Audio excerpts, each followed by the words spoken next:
बिस्मिल्लाहिर्रहमानिर्रहीम। आवाज़ 24 के स्टूडियो से प्रोग्राम तलुए शम्स के साथ मैं हूँ आपका मेज़बान वहीद मुराद। नाजरीन, अक्सर औक़ात शायर, मुहर्रिकीन और मुहक्किकीन अपने मजहबी और कौमी तअस्सुब के साथ साथ अपने ज़ाती मफाद को मद्देनज़र रखते हुए अपने कलम और कदम को हरकत में लाते हैं। शायर और मुहर्रिकीन अपने ज़ाती मफाद की वजह से इब्ने आदम में से एक को ज़िल्ले इलाही और दूसरे को इब्लीस ताबीर करते हैं। आज हम आपकी मुलाकात एक ऐसे शायर से करवाने जा रहे हैं जिसने इन तस्सुबात को पीछे छोड़ा और इस दुनिया को एक नई नज़र से देखा। मेरे बहुत अच्छे दोस्त हैं, इन्होंने इंग्लिश पोइट्री शुरू की और इसमें एक शाकार लिख डाली। जनाब फ़ारूक आज़म साहब, अस्सलाम वालेकुम सर। वालेकुम सलाम। सर क्या हाल है? बिल्कुल ठीक। आप सर पहले तो आपको मुबारक हो किताब लिखने पे कि आपने एक ऐसी शाकार लिख डाली। बहुत शुक्रिया आपका। ठीक है, और आप भाई लोगों का प्यार है, मोहब्बतें हैं, तो इस मकाम पे आज पहुंचा हूं। और इसके अलावा आपका बहुत शुक्रिया, आपने मुझे इनवाइट किया। ठीक है, it's a pride for me. Azam साहब, हमने आपको क्रिकेट खेलते देखा, क्रिकेट देखते देखा, बैडमिंटन खेलते देखा। ये शायरी कब शुरू की? शायरी से लगाव जो मेरा है वो काफ़ी पुराना है। आई थिंक उस वक्त मैं सेकंड ईयर में था जब मैंने अपनी पहली पोइम लिखी। अच्छा। लेकिन अफसोस इस बात का है, मैं उन पोइम्स को संभाल के ना रख पाया। और जब मैं यूनिवर्सिटी लेवल पे पहुंचा तो मुझे पता चला कि मेरा जो वर्क है ये वाकई पब्लिश होने वाला है। जब मैंने अपने टीचर्स के साथ वर्क शेयर किया, अपने फ्रेंड्स के साथ शेयर किया, और कुछ ऐसे मेहमान आते थे यूनिवर्सिटी में जो स्कॉलर्स आते थे, उनके साथ शेयर किया, तो सब ने काफ़ी तारीफ़ की। ठीक है, तो उस चीज़ ने मुझ में ये कॉन्फिडेंस बिल्ड किया कि मैं अपना वर्क जो है वो पब्लिश कराऊँ। फ़ारूक आज़म साहब, हम देखते हैं कि मुकामी ज़ुबान में शायरी करने वालों को वो मुकाम नहीं मिलता और माशरा उन्हें कबूल नहीं करता, रियासत उनकी मदद नहीं करती। आपने एक दूसरी ज़ुबान में एक दूसरा मीडियम इख्तियार किया शायरी की, तो कोई खौफ नहीं था कि नाकामी होगी या किस तरफ बैठेगा ये सब? वही बात यह है, नाकामी का खौफ या फेलियर का खौफ उनको होता है जो बहुत ज़्यादा कामयाब होते हैं। तो वो एक अमेरिकन राइटर हैं, वो लिखती हैं, एमिली डिकिंसन, कहती हैं, success is counted sweetest for those who never succeed in his life. कि इंसान जो है उसको सक्सेस की कीमत का पता होता है जो हमेशा फेल होता आया हो। तो यही मेरी बात है कि मैंने तो हमेशा लाइफ में फेलियर को फेस किया है, तो मुझे फेलियर से डर नहीं रहा। मुझे इवन के सक्सेस की ज़्यादा उम्मीद थी, ज़्यादा खुशी हुई अब जब इतना अच्छा बुक का फीडबैक मिला। ठीक हो गया। आपने एमए इंग्लिश किया, आपके पास उर्दू और पंजाबी जैसा एक मजबूत अदब था, तो आप नहीं समझते कि इंग्लिश लिटरेचर से वो बेस्ट है या इंग्लिश लिटरेचर? देखें, हर चीज़ का एक अपना स्कोप है। उर्दू लिटरेचर की एक अपनी अहमियत है। मैं उर्दू लिटरेचर को भी पढ़ता हूँ, काफ़ी ऐसे राइटर हैं जो मुझे अच्छे लगते हैं। मैं उर्दू शायरी भी करता हूँ। ठीक है, मैं पंजाबी लिटरेचर भी पढ़ता हूँ, पंजाबी शायर को भी सुनता हूँ। ठीक है, तो बेसिकली तीनों जो लिटरेचर हैं इनका मकसद एक ही है। ठीक है, वो इंसानों का कैथारसिस करवाना, इंसानों के इमोशन को रिलीज़ करवाना, इंसानों की सर्विस करना। तो आई थिंक तीनों अपनी जगह पे ठीक हैं, कोई सुपीरियर या कोई इन्फीरियर नहीं है। ठीक है, शायरी किसी मकसद के तहत की या वैसे शौक़ दिली लगन की वजह से? ये अक्सर मैं अपने इंटरव्यू में कह चुका हूँ कि इसमें मकसद भी था। ठीक है, और इसमें शौक़ भी था। मकसद ये था कि some people are born with a sensitiveness, कि बहुत से लोग ऐसे होते हैं जो बहुत हिसास होते हैं, नाजुक होते हैं, बातें उनको बहुत ज़्यादा चुभती होती हैं। तो आई थिंक मैं भी काफ़ी सेंसिटिव था शुरू से। तो मैं किसी को मार नहीं सकता था, किसी को गाली गलौज नहीं कर सकता था, क्योंकि मुझे पता होता था कि अगला बंदा जो है उससे हर्ट होगा। तो मैं अपना कैथारसिस, मैं अपने इमोशन को रिलीज़ करने के लिए पेपर और पेन का सहारा लेता था। बिल्कुल, ये हकीकत है। हमने आपकी नेचर बहुत अरसे पहले से देखी है। आपने किताब लिखी, उस किताब का नाम क्या है और फीडबैक आपको क्या मिला? बुक मैंने लिखी 9 जुलाई को मेरी बुक पब्लिश हुई। आई वंस लिव्ड के नाम से है।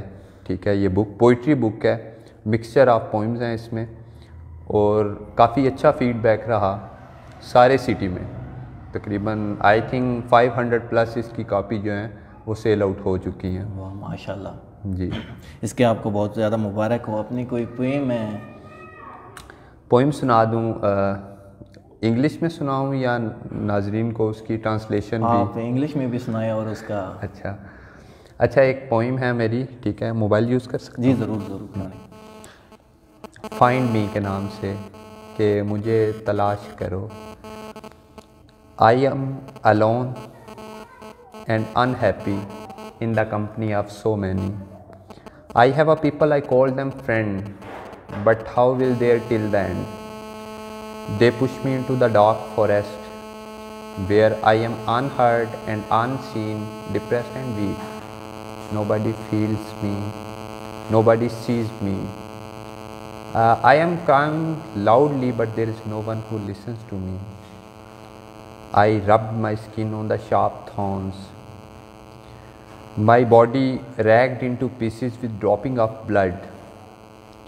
My heart moaned and cried, who brought you here?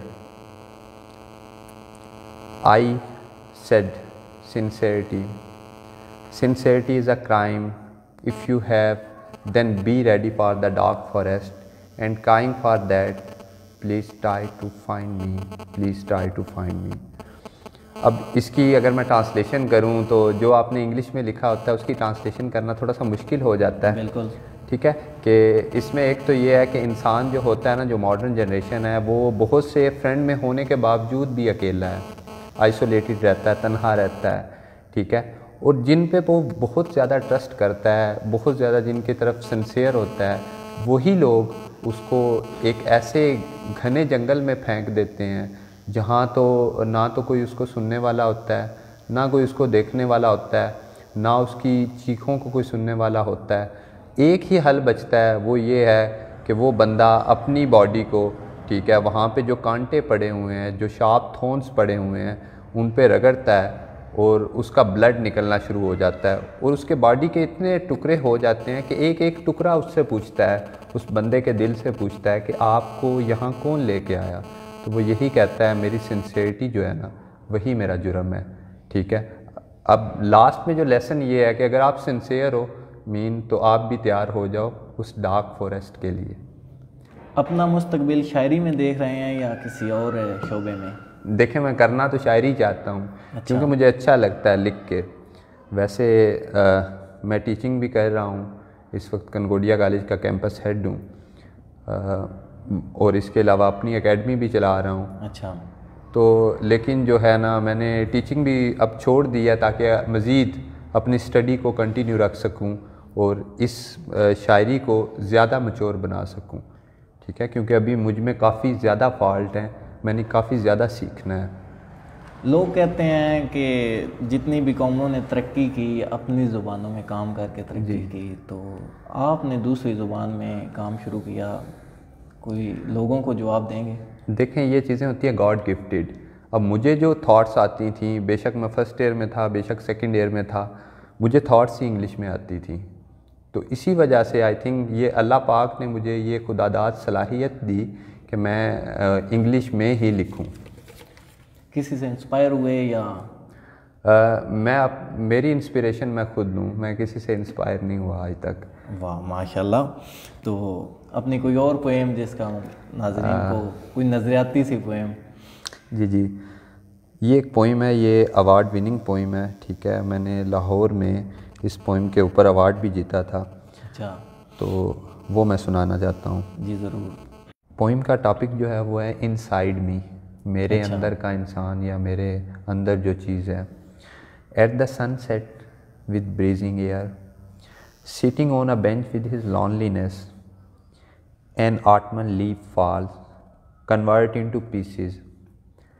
I try to merge it, but the torn pieces fly with a thunder shout. I run behind them very fastly. I saw many leaves turned into chunks underneath my feet. I started to unite them for an atone. All the maple trees laughed upon me. I would never combine even one leaf. Whenever I brought the pieces close, it scattered. I looked inside me. There is someone who is scattered. I try to combine it again and again, but it scatters again and again. Actually, something is stuck inside me. This will not leave me till the grave. Clumps of tree crying. One who never integrate his inner self, how could he unite others? I am going back with murdering of many leaves to find one leaf. The laughing and mourning of tree still rang inside me. ये थी poem. अब इसकी अगर translation करूं तो मैं एक bench पे बैठा हूं, एक पत्ता गिरता है और पत्ता नीचे गिर के, आटमन लीफ होता है, मतलब कि खिज़ां का पत्ता होता है, नीचे गिर के कई टुकड़ों में बट जाता है। मैं कहता हूँ क्यों ना इस पत्ते को जोड़ दिया जाए, काफ़ी टूटा टूटा लग रहा है। तो मैं उसके जो पार्ट्स होते हैं उनको जोड़ने की कोशिश करता हूँ। क्या होता है, हवा का झोंका आता है और वो मुझसे सारे पार्ट्स लेके उड़ जाता है। मैं पीछे भागता हूँ। जब उस पत्ते के पीछे भागता हूँ तो देखता हूँ कि मैंने कई पत्ते जो हैं अपने पाँव के नीचे कुचल डाले हैं। मुझे बड़ा दुख होता है, ठीक है। मैं उन पत्तों को फिर जोड़ना शुरू कर देता हूँ, ठीक है, तलाफ़ी के लिए, टोन के लिए। सारे दरख्त मुझ पे हंसना शुरू कर देते हैं। कहते हैं पहले अपने अंदर को जोड़ लो, फिर इन पत्तों को जोड़ना। मैं अपने अंदर देखता हूँ, कोई मेरे अंदर बिखर चुका होता है। मैं उसको भी जोड़ने की कोशिश करता रहा हूँ, लेकिन वो भी नहीं जुड़ पाया और वो हमेशा से मेरे अंदर है और मुझे कब्र तक नहीं छोड़ेगा, ठीक है। तो अब मैं वापस जा रहा हूँ कई पत्तों का कत्ल करके एक पत्ते की खातिर। उन दरख्तों की आवाज़ और उन पत्तों की आहें अभी तक मेरे अंदर बज रही हैं, गूंज रही हैं। फ़ारूक आज़म साहब, आपने हमें बताया कि आपने शायरी जब शुरू की तो ये राज रखा, किसी को बताया नहीं। तो आपकी किसी ने मदद तो नहीं की होगी या किसी ख़ास आदमी को बताया? मैंने किसी को नहीं बताया। जब मेरी पोइट्री पब्लिश हो गई तब मैंने सबको अनाउंस किया। मतलब आपकी किसी ने मदद नहीं की? आपने? नहीं, मेरी किसी ने मदद नहीं की। आपने किसी से मांगी? ना मैंने किसी से मांगी। उर्दू में किसी शायर से इंस्पायर? उर्दू में मैं अब्बास ताबिश और अफ़कार अलवी से बहुत ज़्यादा इंस्पायर हूँ। उनकी कोई नज़म या गज़ल? अब्बास ताबिश की एक गज़ल है, मैं अक्सर पढ़ता रहता हूँ, मुझे वो गज़ल बहुत अच्छी लगती है। कहते हैं कि मेरे आसाब मुअत्तल नहीं होने देंगे, मेरे आसाब मुअत्तल नहीं होने देंगे, ये परिंदे मुझे पागल नहीं होने देंगे। तू खुदा होने की कोशिश तो करेगा लेकिन, तू खुदा होने की कोशिश तो करेगा लेकिन, हम तुझे आँख से ओझल नहीं होने देंगे। यार एक बार परिंदों को हुकूमत दे दो, यार एक बार परिंदों को हुकूमत दे दो, ये किसी शहर को मक्तल नहीं होने देंगे। और ये जो बेल एक उदासी की उगी है घर में, और ये जो बेल एक उदासी की उगी है घर में, हम इसे फैल के जंगल नहीं होने देंगे। ये जो चेहरे हैं यहाँ चाँद से चेहरे ताबिश, ये जो चेहरे हैं यहाँ चाँद से चेहरे ताबिश, ये तेरा इश्क मुकम्मल नहीं होने देंगे। वाह फ़ारूक आज़म साहब, यहाँ सेंट्रल पंजाब में और इस इलाके में बहुत से शायर हैं, बहुत सा मवाद उन्होंने लिख रखा है, किताब नहीं छपवाते, वजह क्या है? किस खौफ क्या है? देखें, हर इंसान जो है ना, उसने अपने दिल में बहुत से डर पाल रखे हैं, ठीक है।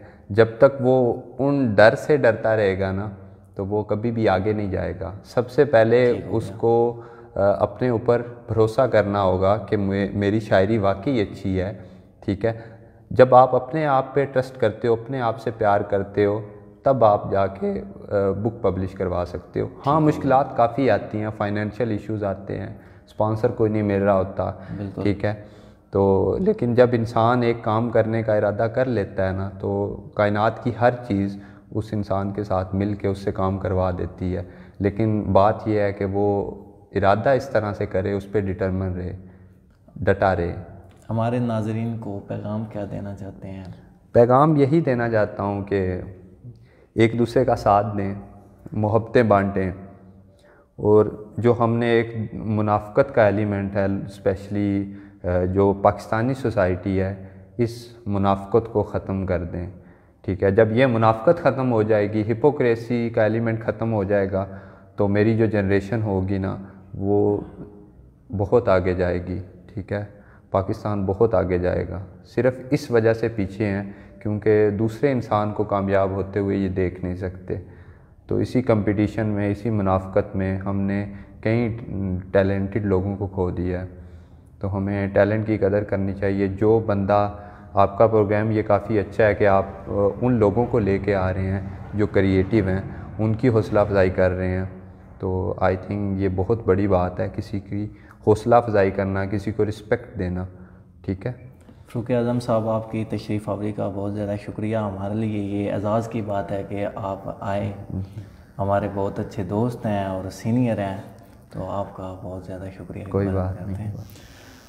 नाज़रीन, दुनिया भर में तकरीबन 35 करोड़ 40 लाख लोगों की माँ बोली ज़ुबान अंग्रेज़ी है और इंग्लिश ज़ुबान में बहुत ज़्यादा तरक्की हो रही है और हमें इस ज़ुबान में काम करने की ज़रूरत है और इस हकीकत को तस्लीम करने की ज़रूरत है। फ़ारूक आज़म साहब ने इसमें काम करना शुरू किया है और हमें इनकी हौसला अफजाई करनी चाहिए। इसी के साथ ही अपने मेज़बान वहीद मुराद को इजाज़त दीजिए। अल्लाह हाफ़िज़।